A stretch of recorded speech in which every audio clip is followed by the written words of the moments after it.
Hey, yo, I'm Walter Benasiak, the half-Italian stallion. I want you eating 3 eggs, a cup of flour, some milk, 2 cups of sugar, and crap me a birthday cake. Sounds good to me. All right, Coach. All right, so we're talking about Rocky V today. If you're watching this or listening to this, we just did the FanScription episode about Rocky V, which is what if Adonis Creed was in Rocky V. What I did was kind of bring a bunch of stuff from the later movies in the series and incorporate that into Rocky V to improve it. By the way, if you're listening to this just on the podcast, make sure you subscribe to us on iTunes, and there's a video version of this also on YouTube, so if you're watching this or listening to this, you could have multiple ways of watching or listening. So thank you guys for tuning in any case. Rob, I want to talk to you first about some of your memories of Rocky V. You said you saw this first time in like 91, right? Yeah, I didn't see it on the big screen. I had seen by that point, I had a friend who liked Rocky, so I had seen the Rocky movies by that point.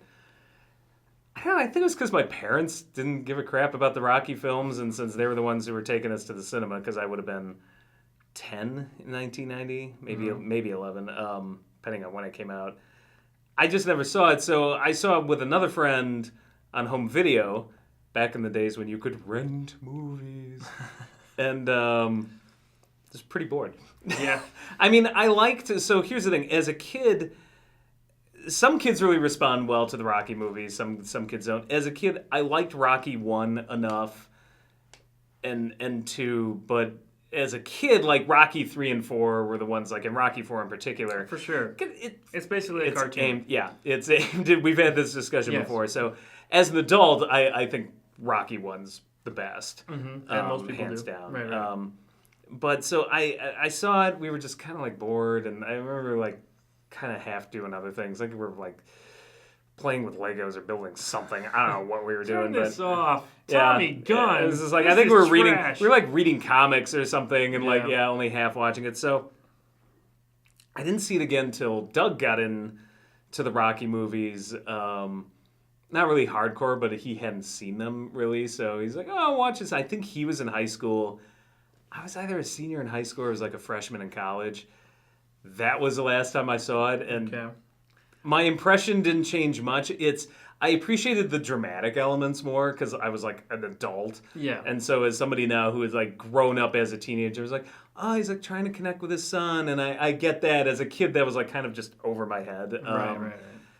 But I still had just some of the same issues where I'm like, God, there's something about this movie that just bores me. And they're all deliberately paced, which is a critic's code word for boring with a purpose boring but good. Like, because Miyazaki films are deliberately paced. A lot of Orson Welles films are... The Godfather, I think, is very deliberately paced, but I love that movie. So I didn't have a problem with it in Rocky 1 or 2 or any... The fourth isn't deliberately paced. No. That's actually a really quick Three movie. and 4 are pretty quick. Yeah. But with 5, there's some about it it never grabbed me. No, I think that's with everybody. I mean, the general consensus of everyone, people still hate Rocky V. Like, hate it with a passion. I don't have a visceral hatred. I was just... Sure. No, people, like, when, I just did the Tamara's never seen of Rocky 4 with her, because she's never seen Rocky 4 before. So we watched 2, 3, and 4 in a row. And I talked about it on there that, I like Rocky V better. I'm not saying it's a better movie. Oh, dude, why'd you do that? But I said Don't I like do it that. better. I'm saying it now. Oh, God. I like Rocky V better than Rocky 4. Oh, you I entered know. a world of pain, I son. already know. A world of pain. I know. I'm in a bum! every day I'm in a world of pain anyway. It's all right. But I mentioned it on there, and people are still just like, "Oh, you haven't seen Rocky V. You must have not seen it. You don't understand." That is the only logical explanation. Look, the odds here are high that I've seen Rocky V much more than most people who are watching this video or listening to this. Yeah, podcast. frickin' tourists. Those are the odds. I lived Rocky. Right. But, I think that in the grand scheme of things, like we're talking last time about Rocky IV with Apollo's death, which I wasn't a fan of, but it yielded great results with, with the Creed movies. Without Rocky V, we wouldn't have gotten Rocky Balboa, and we probably wouldn't have gotten Creed either. there's a good chance we wouldn't have gotten Because Creed. if he had gone out on top kind of in that Right. 5th film, I don't think he would have returned. Right. It's kind of like the Rocky movies. He's got to come back. I know, that's the whole thing. So, like, I know originally, even when we're talking about Return of the Jedi, how there are all these, like, stories around how it was supposed to go. Mm-hmm. The same thing with Rocky 5. I mean, John Avildsen returned to direct it. He directed the original Rocky movie. Mm-hmm. And Stallone wanted in the script for Rocky to die at the end. After that street fight with Tommy Gunn, he's supposed to die, like, before the ambulance gets to him or something like that. Mm-hmm. There's, like, a script page out there that you could read. Just has like the whole breakdown of what was supposed to happen, and apparently I will say this: I think the audience would have rioted. That's what I'm saying, and that happened. And the studio execs kind of knew that because their famous quote about this was, James Bond doesn't die, Batman doesn't die, Rocky's not dying, and they made him change the story. Rocky lives. Rocky will live. I guess Stallone would be like, no, he's gonna die. What's wrong with you? And people have said, especially Avildsen and people who were involved in the film, it was this downward slope, and if he would have died at the end, it would have made sense. I'm like, yeah, it would have made sense, but do you want the most inspiring movie series of all time to end on such a downing note? Like, he loses all his money, he gets brain damage, he gets beat up by his former protege, and then he dies? Is that what you would have wanted? Would that have made a great, like, a really good installment of the series? I don't know. Yeah, I'll say this, like, even when I think about films that have pulled a kind of like Last Jedi or something, I'm like, there was like a redemptive quality to him trying to save the day at the end, where I'm just thinking like all of that happening and then just Rocky dies out of it. Oh, no. Yeah, right. I mean, I don't think it would have. There wouldn't be grabbed much people. to grab onto. Sure, exactly. I mean, dramatically, sure, but there's dramatic stuff in there anyway. It's just buried in all of this like really dated stuff. Not as dated as Rocky 4 is, but there's a lot of weird 90s like rap or hip hop like beats randomly thrown in there. And it just does not fit because Bill Conti came back to score the movie, and all his stuff is covered up by that. I'm like, why? I just want to listen to the Conquest. No, like, come on, man. That drives you nuts because Conti's score is great. And Yes. then, I think Brad Jones and I were talking about this, how there was that weird transition from 80s to 90s that happened in about 1989 Right. through Yeah. 1991.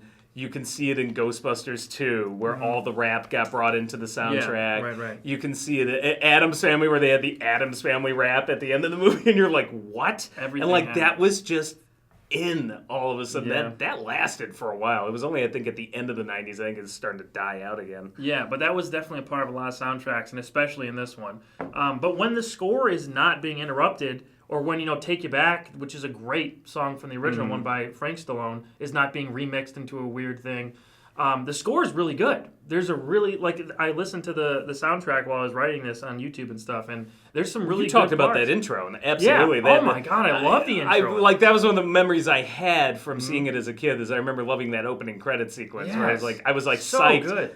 to the point that I think the rest of the movie disappointed me as a child. Right, and I like the war track that Vin DiCola wrote for the Rocky 4 fight, the actual fight. But using Conquest, which is the one they used in like Rocky 2 and 3 and stuff, it was basically the sequel to Going the Distance. That song over the Drago fight with new stuff added to it. I was like, that makes it so much more epic. Just hearing like there's no synth, it's just all like really powerful orchestra totally. stuff in it. And it's just fantastic. And it just made it feel like more serious. It just made it feel like, oh, this should have been the apex of the Rocky movies, and for a lot of people it is. But I think it could have been. Instead, it's the Star Trek V of the Rocky movies. Right. About fifth films around that time. Because Yeah. I think that film came out Sure, right sure. around there. But then they jump right into the Rocky in the shower and stuff, and how he's got he's going crazy basically from the brain damage that he was dealt by Drago there, and he thinks that Adrian is Mickey, and like he's just completely out of sorts. That's another fantastic dramatic scene. As a kid, I didn't like that. When I No. saw it when I was in high Because school, Rocky's a hero. I He's did- like this yeah, invincible exactly. guy. When I saw it when I had gotten out of high school, I enjoyed that a lot more. Right. So that's something just between the two times I had seen it that had changed. Or it was like I liked that a lot more as I became an adult. I'm just like, aha, there are cons. Because when you're a kid, you think you're invincible, and I'm like, Yeah, right. that can't happen. As an adult, I was like, oh, that guy's brain is jelly. Of course that's gonna happen. Right. So yeah, I mean, it was definitely a big shift from the cartoon heights of Rocky IV to trying to drag it back down to what made it work in the first place in the first two movies. Yeah. So like, it is a big tonal shift, and Maybe I think a bit people of an overcorrection. Like maybe they need to find like a middle ground somewhere in there. I mean, yeah, it was a very dramatic drop, but I mean, I enjoy that tone. That's why I like Rocky. The first two movies are why I like Rocky. I don't like it because of 4. You know, I mean, I know that's a lot of people's favorite in the series, but that's what it kind of built up to, and it became this. Well, crazy Rocky thing. IV is an amazing guilty pleasure, and I find it the most entertaining. Hands down, I don't call it the best Rocky. A lot of people do love that movie legitimately, so like I understand. Even if you because like it legitimately, I still think like the best Rocky is still Rocky 1. No, I get that. I mean, but it grows and it gets. You know, 3 is kind of the in between thing, but it's still more like 1 and 2 than it is 3 is where the cartoonishness starts. It was introduced with we talked about it before with Hulk Hogan and Mr. T and all that stuff. Definitely, it's present in that movie, but it flourishes in Rocky IV. But we're talking about going from that to this and dragging it back down to like a real human level. I enjoyed that because, like I said, I like the first two movies. That's why I'm a Rocky fan in the first place. And it just did a great job at like reintroducing.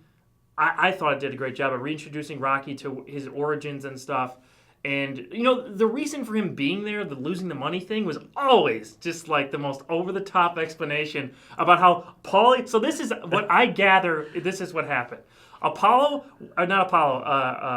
was sent a contract from Rocky's accountant to sign about like extending his taxes. So Rocky was in Russia and he just signed it because Paulie didn't look at it. He just like gave it to him like, sign this, we got to mail it back. So you get an extension on your taxes when you get back because you're in Russia for a few months. So what it was a blanket power of attorney. So Rocky was signing over power of attorney to his accountant. So he had complete control of his estate. So the accountant invested all of Rocky's money into this scheme for real estate.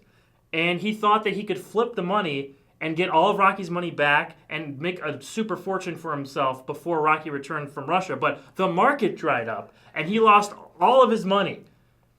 Wow! That is the most... Rocky, everybody! Yeah, right.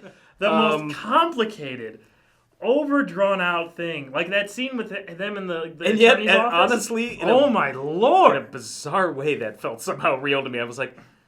This happened to somebody in Hollywood. Sure. Like, that's all I could figure. I was like, this is so convoluted and specific. I'm like, which one of these screenwriters had this happen to a friend? Yeah, like, right? Well, Stallone wrote the movie, so it had to have happened to one of Stallone's friends, I guess. Oh, and absolutely. Well, and all the Ponzi schemes going around and Bernie Madoff, and like, which, by the way, is my favorite criminal name ever, Madoff. Bernie Madoff. Madoff with all the money. Yes, somehow, like, I'm just like, yeah, that felt real. Does it belong in a Rocky movie? But it's just so overcomplicated. Yeah, like, that's what I tried to do in the FanScription video, just trying to condense it down. I mean, it's not hard to believe that Rocky would overspend. He didn't get paid for his fight with Drago in 1985 and stuff. Well, it's not that hard to believe. And much like the Ghostbusters series, you have the problem is kids have now gotten kind of attached to this with the way the series had gone cartoonish. Yeah. I remember being a kid, like, that whole scene, I was like, I think adults were like that too. Who followed any what of the that? hell? Like, no, not a lot of people did. It was a lot of legalese in there that just didn't. I mean, I'm sure it made sense when you thought about it really hard. They didn't put it. I would get people to think about their taxes. I know when Adrian's yelling at for Paulie, the audience. When Adrian's yelling at Paulie in those scenes, it's pretty funny though. Yeah. It's just like very over the top. Like, I mean, she did well. Talia Shire did well with what she was given that scene, but it's just like, you gave power of attorney to the accountant, Paulie. And the accountant! Yeah, and Paulie's just like, I never stole a freaking dime. It's just, man. But it's all, I understand I will say, like, all of those characters, as much as I love them in like the first one, they get a little cartoonier with every movie. Right. I mean, and they try, even as they tried to bring it back, like there's still moments in Rocky V, like you were just mentioning, where where they're going back and forth, like, you know, their brother and sister and having a big Italian family fight. I get it. I think part of it too is like, imagine you've been doing these movies from the start, like they have, and they're like, well, what performance, like, what tone are we in now? Like, Right, we yeah. just came out of the two silliest, and now you want us to be. I know. Are we and then serious we're or are we dragged goofy? back down. Like, I will say though, speaking of Talia Shire, she has. I think this is her best performance overall. I mean, later later after this scenes, stuff, she's really she's good. fantastic. The scene in the street when Tommy drives off and Rocky's kind of having like a little like brain flashback thing, and he just snaps about what's been going on with him, and then she kind of snaps back at him about what's been happening with his son. your family, Rocky. But it's so believable. Like I almost tear up at that scene sometimes because she's so believable in that scene. And I've just I've seen people who are kind of at their wits' end, but they're trying to get through to somebody act like that, and they're kind of desperate because Adrian's I like very, the performance. like, I'm not sure the line is so underplayed character. cliche. You're losing your fish, sure, but like I do like. I like her is great. performance. Like Yeah. it's a sad case of not a great line attached to a good performance. So. Sure. But I do love that scene. That's fantastic. And also, we got to talk about Sage Stallone, the late Sage Stallone, who passed away a few years ago, unfortunately. It's a unique thing to bring your kid as your own son in a movie. I mean, like, Stallone As Will Smith also found right, out. exactly. I will say, like, Sage is not that bad. No. He's given some really weird stuff to work with. Hey, so nothing, okay? God, Will like, Smith's all kid that is so stuff. hit and miss, but it's like I've seen performances that were fine, but then you get something like After Earth. After where Earth, it's like, oh sure, my sure. God. This is no After Earth. Can we agree on that? No. I thought I don't remember. I mean, it's been so long. I don't remember having a problem with the kid. Yeah, he And wasn't. we've seen so many like bad child Kid actors. No, he which wasn't that which bad. I will always reiterate is not the kid's fault. No. I look at what happened to poor Jake Lloyd. Yeah, we and always bring him back. He's kind of the poster child. he's for the that poster child for that, but that is casting and the director's Yeah, fault. absolutely. Somebody could have said no. stuff. Right, but they didn't. Nope. But yeah, it's got to be a unique thing for Stallone and for Sage at that point because he brought his kid in to play his son, but he's also not directing that movie. Now So there's pretend gotta you be- hate your dad. Right. Yeah, I'll pretend, all right. But also, Avildsen is this middle ground now because Stallone didn't direct this movie. So, I wonder how that worked on set when you have a real father-son acting team, and then I there's don't a know. director I'd trying be to direct. That's a weird situation where I don't give celebrities to me only owe me their art. I don't really give a crap about their personal No, life. I But that get is you. a weird situation where I'm like, I would have loved to have been a fly on the wall and know what the real relationship was like and how it would have affected positive, negative. Like, did they have a super good relationship then? Did they have a bad relationship? How did that affect their performance? Because it is such a rare thing where it's like, it's one of the rare cases where somebody like wrote a book about that. Like, I'd be like, I'd read that. Like, Right, sure. I'd be very curious how that works. The same thing with, After Earth. I'd be very curious. Yeah, right, absolutely.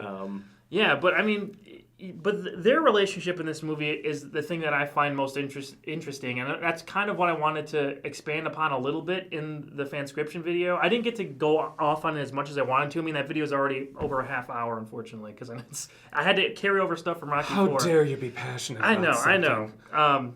But their stuff was always something that I liked about that movie, and their scenes felt very raw. When he was kind of going after his dad for not being there and spending time with Tommy and like that stuff worked, I thought. There's a lot in there Now- where I'm like, is this life imitating art? Art imitating life? I'm like, right. I'm not sure because as a movie star, he would have been out a lot. Like, Yeah, is this absolutely. like him working through his own issues? Yeah, and writers, all that, they put their own spin on things and their own experiences into the movies that they write. And Stallone wrote this, so there had to be some truth to that in some form. But so removing that though, Do you think Everyone his son talks ever went about- up to him and said, "You're losing your family"? probably. But the one thing that includes the kid that we have to address is the age gap that happens because I think the kid's like 9 years old in Rocky IV, and he gets off Yeah. the plane from Russia, and he's like 5 years older. I know this takes place 5 years after in 1990, but it was filmed then, but it's portrayed as like right after. But it's 1990. Was he in a time loop for 5 years? We're in Doctor Who continuity, okay? I guess. That's the kind of the timeline with Rocky has always been messed up since the first one. Since the second one, because it's supposed to take place right after that, and then This is like a to me, that's kind of like a CinemaSins thing where it's kind of I think it's a little more than a CinemaSins. It's tick on does it wreck the story, though? No, it doesn't wreck the story, but it is the most obvious in this one out of any of the Rocky movies. I mean, he looks older. His son's, a teenager now instead of a kid. I mean, that's kind of the biggest difference to me. But that's one thing I wanted to put in the FanScription video. Like, we're going to have a 5-year gap because he could lose the money over 5 years. If he's not boxing, if he doesn't, he has maybe an accountant who isn't all the way on the up and up, he's more of a slowly losing his money than just, automatically like that. What was that, 86? 85. 85? Yeah. I think they were probably just banking on, nobody's going to remember how old that kid looked 5 years before. We're still at a point, like, home video had come into its own. Right. But I still think like nowadays, like, it's so easy to just binge watch things. Yeah, for sure. To me, like, if I were a kid and had seen that on the big screen, and it was 5 years later, and I'd only seen it like Rocky IV once or twice on home video since then, I probably wouldn't have even noticed. Yeah. I get that. I mean, but that is one thing that I see people always talk about is that big jump. He gets off the plane and his kid's a different kid who's 5 years older. But I don't know. I guess to me, it's always story first. No, absolutely. So like those things to me are like, that's something for CinemaSins added to the counter, and it's like, oh, ha ha ha. But it's not like it's not like a huge story problem to me. Yeah, I have bigger issues of like the story and there were issues in that film. Yeah, we'll get into that. But yeah, that's one thing I definitely wanted to add in there was a 5-year gap because I mean it can explain away some of the continuity issues. It makes sense. I'm fine with you doing that. I just But that's one of the things I definitely want to add in there, and also having that gap, we can compare it more to Rocky Balboa, where he's been retired for at least some period of time. It's been half a decade since he's been in the ring and stuff, and you can incorporate some of that comeback stuff into my story. So that's kind of another reason why I used it in there. But I thought it served the story pretty well, and we could use that scene from Rocky Balboa where he's in front of the Philadelphia Athletic Commission trying to get a boxing license again, and incorporate more of that stuff into there. But moving on from that though, I can say we got to talk about Tommy Gunn, okay? Got to talk about Tommy Morrison, the actor who portrayed him.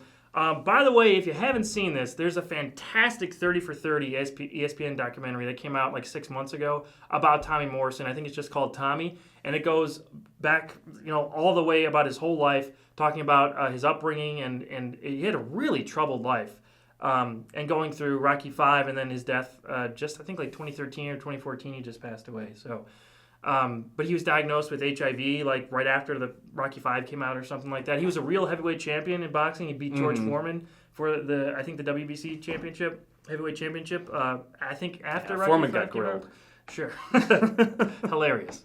But he was a real fighter and stuff, and that was kind of one. I think he was the first guy that Stallone brought in who was a real fighter who tried to bring him in as an actor, because we saw it with Antonio Tarver and Rocky Balboa, and then there's a bunch of actors in Creed who are actual boxers, especially in Creed 2 with Victor Drago is a boxer. Do you think it worked? Rocky V's Tommy Gunn? No. I think that's the biggest problem. Because that's what I've been sitting here thinking about. I was like, I never liked that. That's the biggest problem. Is that, I never felt invested in. I get what they were trying to do. Like, I get that it ties into Rocky's kid about him being jealous of Tommy, and like Rocky trying to vicariously live through this guy. And the fallen pupil thing is interesting. It's an interesting story, and it works in a lot of other contexts. But in Rocky V, when you have him, I think maybe it was just too much. It's like he loses all his money. Now he's back in the old neighborhood. He takes on this protege, and now he's coaching his protege, and then he fights the protege at the end, and he also has problems with his son, and like maybe he was just too unfocused. Maybe that was one of the issues. And I know people don't like Tommy's acting. I don't think he's that bad. Some of the writing he was given, like the lines he had to deliver, were pretty awful. When he's mad, when he's angry, I think that he does his best work. I mean, it might be like what I was complaining about earlier, where that scene with Adrian, who's your family? Where it's like it might be a decent performance, but the writing doesn't back it up. Some of the dialogue is a little choppy. I will say, as a kid, I remember, and even watching it again back in high school, I just didn't think much of his acting. But no, he's not. He's not like great. He's not even like really good. There's some scenes when he's really bad, but I mean, he does have some scenes that are pretty decent. You come off with like, Dolph Lundgren. He didn't have to say anything. No, he didn't have to say anything, but he did have a body presence. Like, that guy staring you down. Yeah, for sure. He dies. Right. You will lose. I will break you. But then you've also got, like, Mr. T. You've got Hulk Hogan. You've got, like... I think there's a difference. I think what gave them as cartoony as they were...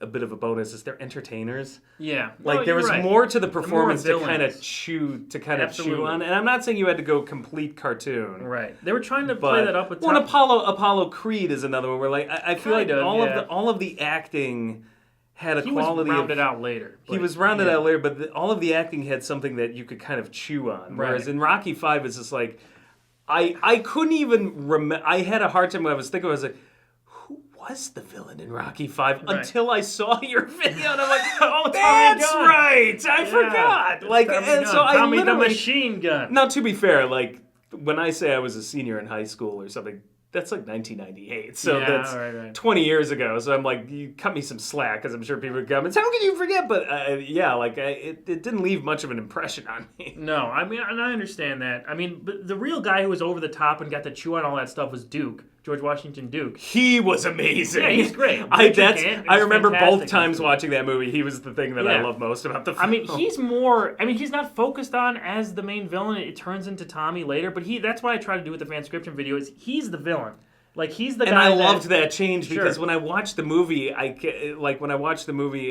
high school, I was just like, I felt like he should have been the villain. Yeah. Just like, I was like, because Rocky, I thought he could box anybody. Like this Duke guy, he should be like the shadow puppet master villain. Yeah, right. And which he kind of is. Sort of is, but the movie doesn't make it about him, like truly, and it should have. Yeah, absolutely. I think focusing on that more about him just totally insulting Rocky and bringing him out that way out of retirement, and Tommy being like his surrogate almost. Like, I still have Tommy have sort of a character. He's just very angry. He kind of like a less fun Clubber Lang is what I kind of compared him to. But he's just upset that he isn't getting the respect he deserves because he's the youngest heavyweight champ. He should be lauded for this. He's 20 years old and he's the heavyweight champion of the world. That's a big deal.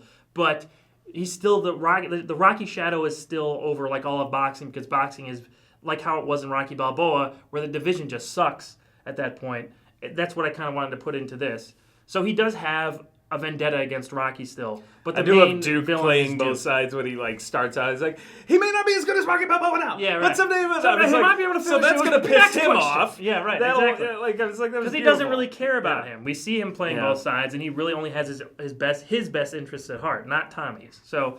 Yeah, I think, portraying him in more of a villainous role, which he was villainous in Rocky V, but I mean more of the main focus of being the main bad guy would have helped the movie out a little bit. And also, having the fight in the ring, I think would have helped out. I know that, it could work, possibly, having a Rocky movie without a fight in the ring at the end. Because what I like and what most people like about Rocky is not... The boxing is just part of it. It's not the main reason. It's the cherry on top. Sure. It's the frosting. But you kind of need the frosting to make a cake. Yeah. You know what I mean? So it could work, but I couldn't figure out a way to do it without a fight in the ring at the end. And Stallone kind of realized that too. That's why I went back to more traditional formulaic tendencies with Rocky Balboa. Leading up to that big fight is more of the progression that Rocky fans are used to. And you could still add a bunch of new things in there. But you have to kind of keep that step-by-step thing going, The time to have done it without an actual fight would have been right at the beginning with Rocky 2.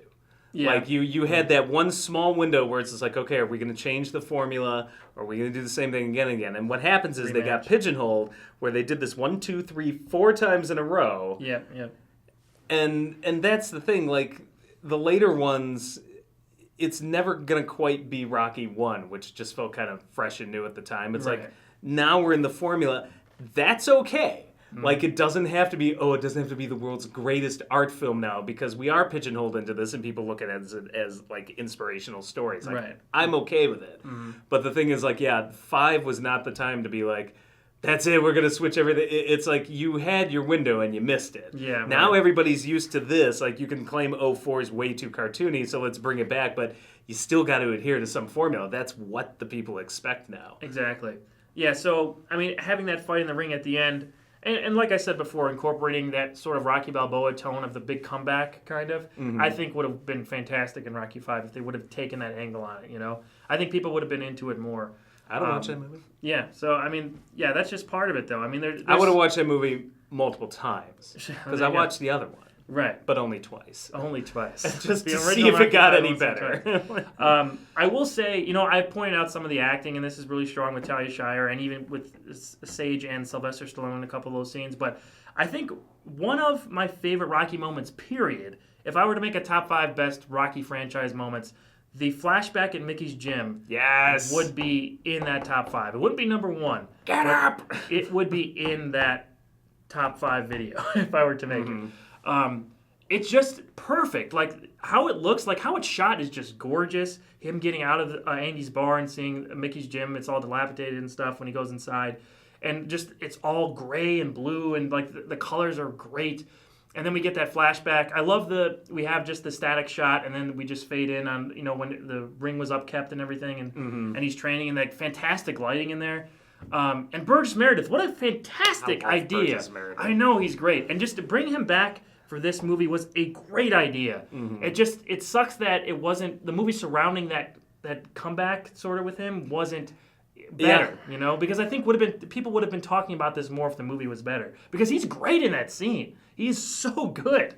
And it just makes you like remember the first 3 movies and like, oh, he was like, it was a really missing element from the end of the 3rd and the 4th movie, you know?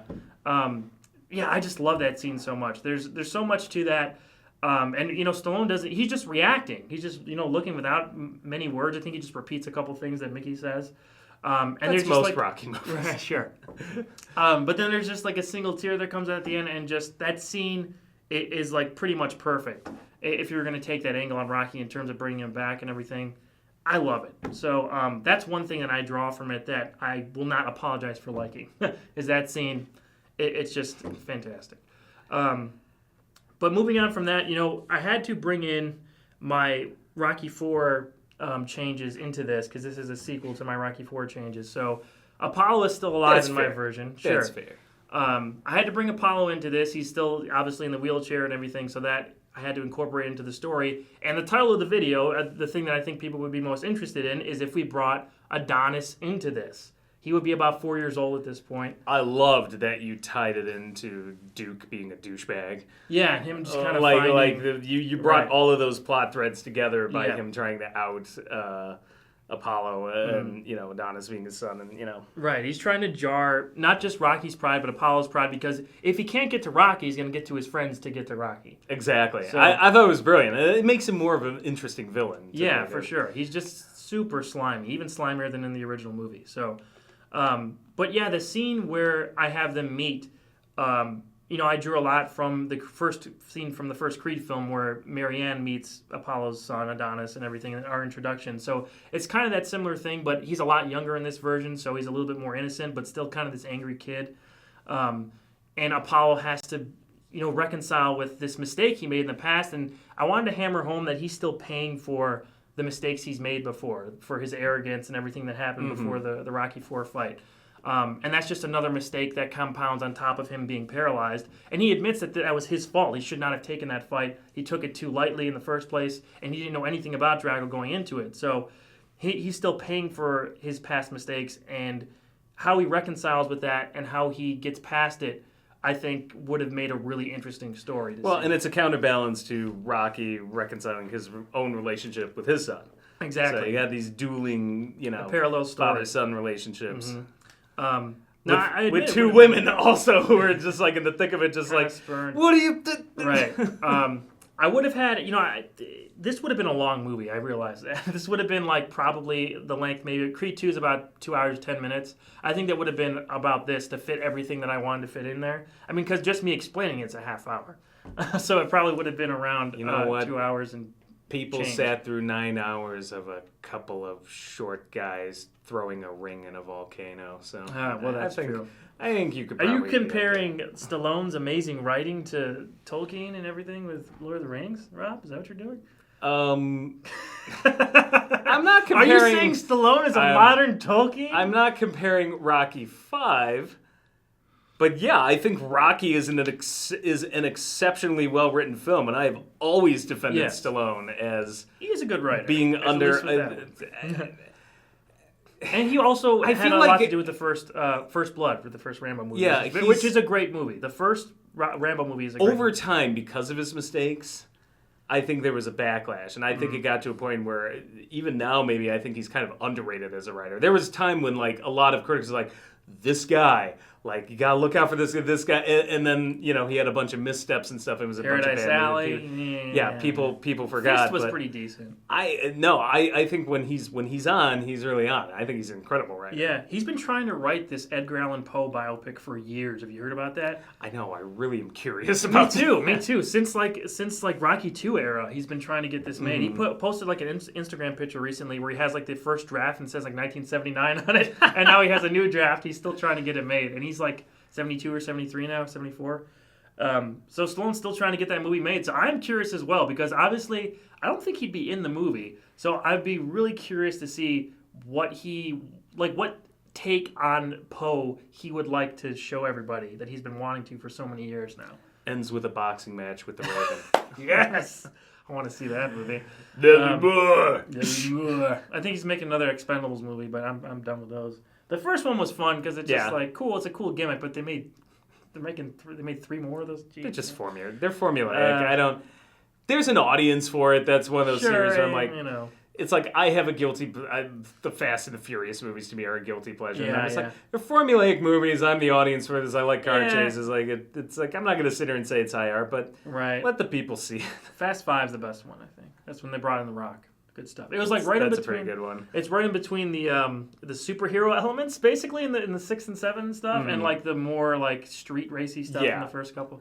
But yeah, besides Fast and Furious. It's neither here nor there. Right, exactly. I think if people went back and watched Rocky V now, I think that they wouldn't totally hate it as much as they did when they first saw it, because number one, it didn't kill the franchise. We got Rocky Balboa, which most people like, and the first 2 Creed movies, and probably a third one that people love. So I don't know if we would have gotten those without I think what Stallone did after Rocky V helped cement Rocky V as not as bad of a movie, because when I think back to some of the things that started in Rocky V, like the later films kind of gave Rocky V a little bit more meaning. Yeah, because him losing his money, that you wouldn't be able to have where he was in Rocky Balboa. I kind of look at it, it's like it's like that little prequel. You don't need to see it, but if you want to see kind of how we got here, you can, and it's not the worst thing ever. Right. I think it's. I'll have to watch it again. My guess is it probably holds up maybe a little better now. It's never going to be good. No, it's not a good movie conventionally. I mean, but there's a lot of potential in there that we were talking about before we started rolling. Like that, there's elements to it that we discussed here that if just worked the right way could have made an interesting enough movie. Well, Doug and I were talking about this for X3, which was a real sibling rivalry because he defends that film and I love none of it. But Beast is cool. Yeah, that's the only thing Kelsey we agreed Grammer. on. I think Rocky V falls into a similar category, at least for me. Mm-hmm. Doug might disagree, but there's ideas that X3 brings up. And there's certain scenes in X3 that I actually kind of enjoy. Mm-hmm. And on paper, they look great. Somehow assembled, the way they're assembled, and with scenes that just kind of sputter out and don't go anywhere, and with all these questions it brings up, and then it doesn't answer or truly really resolve, the whole thing implodes. Yeah. And I feel like Rocky V is very similar, where it's like I can see all that potential there and like some great ideas, but somehow in the execution it just all imploded. Yeah, it fell apart. I think it was a combination of the story being written for Rocky to die, Avildsen kind of clashing with Stallone, which has been a rumor. I'm not 100% sure if that was true or not. But just like the different tones that he wanted to bring to it and what Stallone wanted to do with it, but he didn't want to direct the movie. I think it just, all those things combined, and then adding Tommy Gunn, and then, coming off of Rocky IV, all of those things mixing in just was kind of I almost said appetite for disaster. A recipe for disaster. I have an appetite for disaster. Yes, after watching Rocky V. So yeah, it just kind of didn't, and even Stallone admits, he says all the time how much he didn't think it worked. But it has its merits, and I think that if you guys went back and watched it and just realized that it didn't kill the series, it spawned Rocky Balboa, which a lot of people like. We may have gotten Creed, but it wouldn't have been the same, for sure. So take another look at it and see what you think. Let me know what your thoughts saying are. that in it the killed comments. the series, like saying, well, Batman and Robin.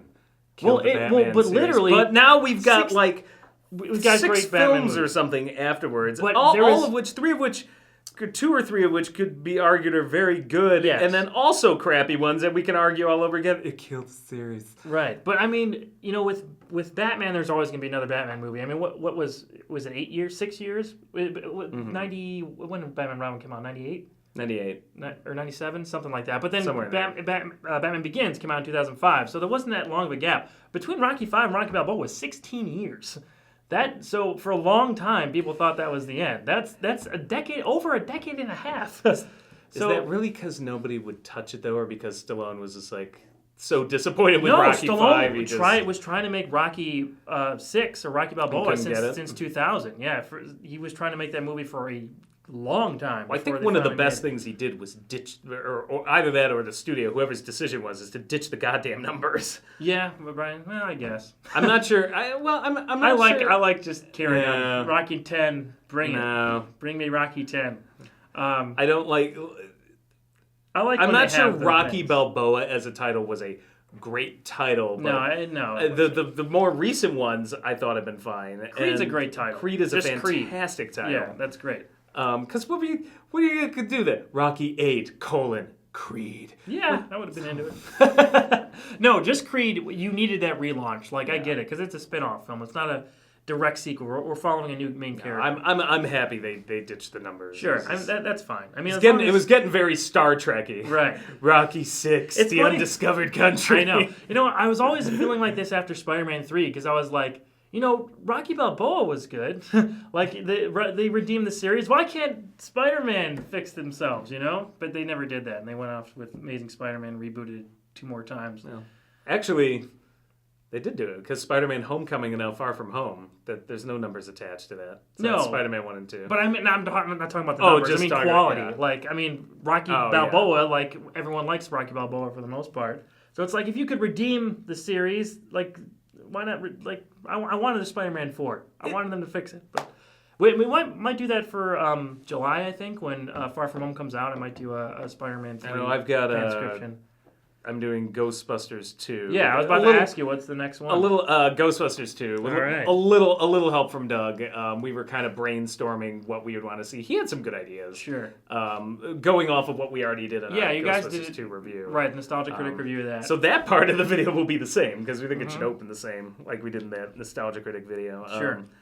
Yeah, no, I don't know. I still to this day like when people are like, the female reboot wrecked the series. I'm like, did y'all sit through Ghostbusters 2? When I was a kid, I liked that movie, but I was a kid. A bunch of, hard drinking, chain smoking, blue collar louses, have suddenly turned into like Peter's playing with a baby. There's mood slime. They're making a toaster dance. I'm like, this is just. And Doug and I both agree, like, particularly like the slime. It's just like this pink color, and we're like, why didn't it just look like blood? Like, Wasn't it supposed to be blood at first? I thought so, but they don't smoke, they don't drink, they Right. barely swear in the movie, and Yeah, I'm just yeah. like, they turned in like this kid's property, so we wanted to make one that was like the first film, Sure. like a little more adult, like kids can latch onto it too, but Well, kids would like it anyway. I mean, yeah, kids well, that was love RoboCop. the worst thing that ever happened to Ghostbusters was kids liking it because Yeah. that's when the studio notes came in and everybody's Right. like,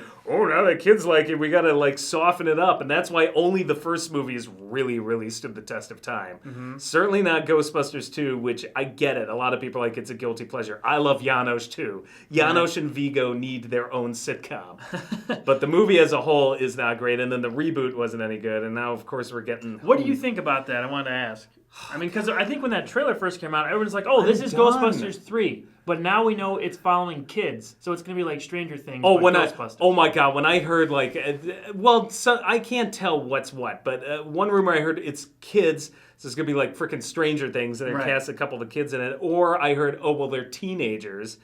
I guess the Stranger Things kids are actually kind of teenage. I heard they're trying to get the the main kid from Stranger Things to be in the movie. Wolf Bane or whatever that kid's name is. Finn Wolfhard? Yeah. Finn, what a name, man. Finn Wolfhard. Wow. They're trying to get him to be in the movie is what I heard. I don't know if he's got, but I don't know if that's confirmed or if he's got a major role or if it's no, just I don't know. a I don't know. cameo I've just heard it's a rumor that they're trying to get him in the movie to be one. Of the rumor I heard is that they're going to be teenagers. I'm like, great. So now it's Extreme Ghostbusters. Like, Jesus. But people like Extreme Ghostbusters, right? No, or was it the real Ghostbusters? Which one? No, I love the real Ghostbusters. Okay, it's the real Ghostbusters. No, I liked the real Ghostbusters. Okay. I never watched the cartoons. Hated Slimer in the real Ghostbusters. And then the Extreme Ghostbusters I didn't hate as much as Slimer, but I'm just like, this is just so studio calculated. Sure. I'm done. I've checked out. If it's great.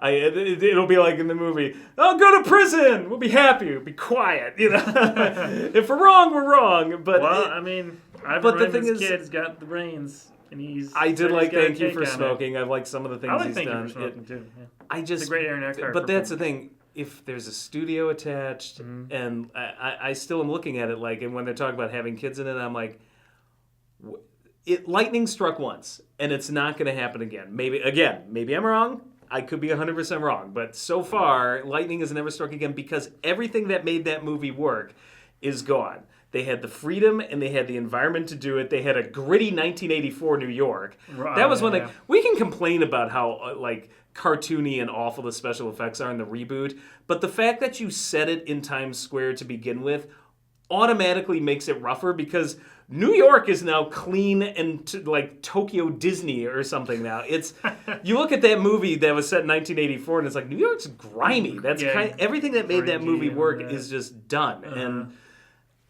I'm really like not enthused. Yeah. And I know they're like, we're gonna make it for the fans. I'm like, you could have said that about the second film too, and that didn't work. I don't know, man. I mean, when I first saw that trailer, I thought it was gonna be Ghostbusters 3 just without Harold Ramis. Like it was gonna be Ghostbusters 3 with the original cast. That's how they kind of played it up, and they didn't tell us what it really was at first, which they knew what they were doing with that. They wanted to build hype for it before they were like, and I didn't even read any announcement about it being kids and stuff. We just kind of slipped in the news, like. And it's like, of course, if you say anything about Ghosts, you'll get one of two sides after you. The ones that like the original, like, how dare you not like this because the reboot sucked. That's what's like. Or if I say I didn't like the reboot, it's like you hate all women. But the thing is, I'm adamant. I didn't like either Ghostbusters 2 that much or the reboot, and I don't want a third one. Right. I just want it to be done. Right. Ghostbusters has this fandom that split fandom basically. Yeah. Star Wars obviously has had that for a long time, but it's been much more intense since the sequels have come out. Yeah. The sequel trilogy. So, we don't got that with Rocky for the most part. So, yeah. Hey, man.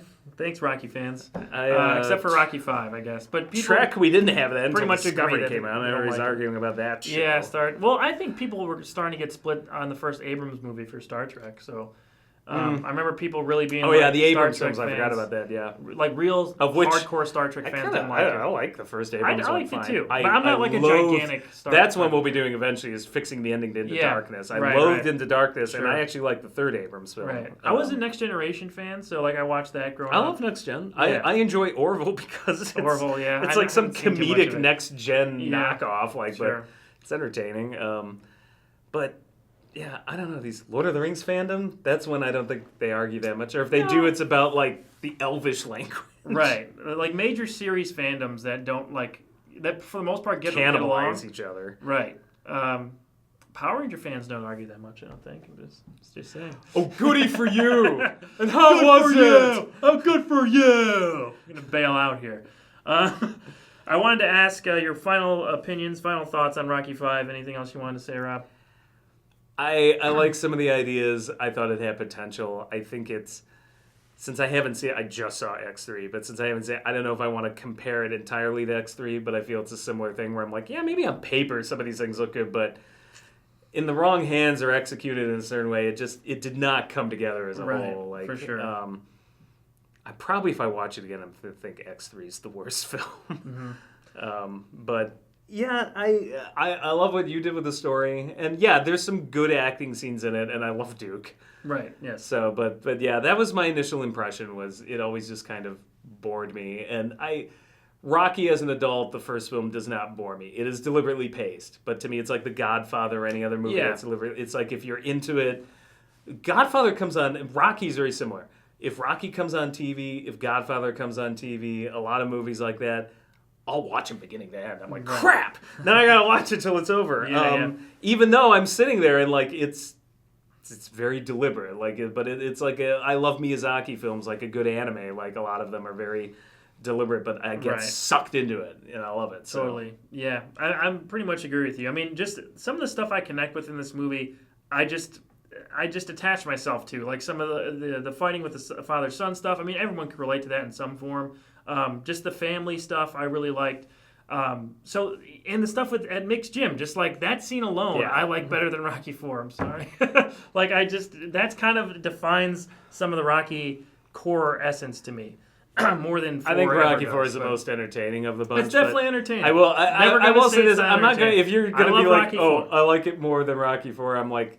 I'm not saying it's objectively better. I'm not going to argue with you on that just because I'm like, it's not like Rocky IV is high art. Right. So if you like this one better because it took more risks, I'm like, go ahead. It's not even because of the risk. It just felt more like a Rocky movie to me. And I just, like I said, I attached myself to some of the story totally elements does. a little bit more. But let me know what Rocky you guys think III of Rocky feels more V. like a Rocky movie than Rocky IV does. Yes, of course. But let me know what you guys' thoughts on it in the comments below. When's the last time you saw Rocky V? Have you seen it since Rocky Balboa and Creed has come out, the first two Creed movies? What do you think of it compared to that? And what did you think of the FanScription video? What else do you want to see us cover? What other what ifs would you like us to? I know. At some point, this will probably get a lot of people pissed off, but Doug wants to do Mary Poppins Returns. Yes, that'll be fun. So we'll hand that one over to Doug and let him face the onslaught of Disney fans. Yeah, we'll wait for that one. But probably in about 3 weeks, the end of the end of this month, we'll come out with the Ghostbusters 2 FanScription video. So until then, I'm Walter Benasiak. I'm Rob Walker. And we'll talk to you guys next time. Thanks for watching. Or listening. Both. With your ears. I'll box your ears.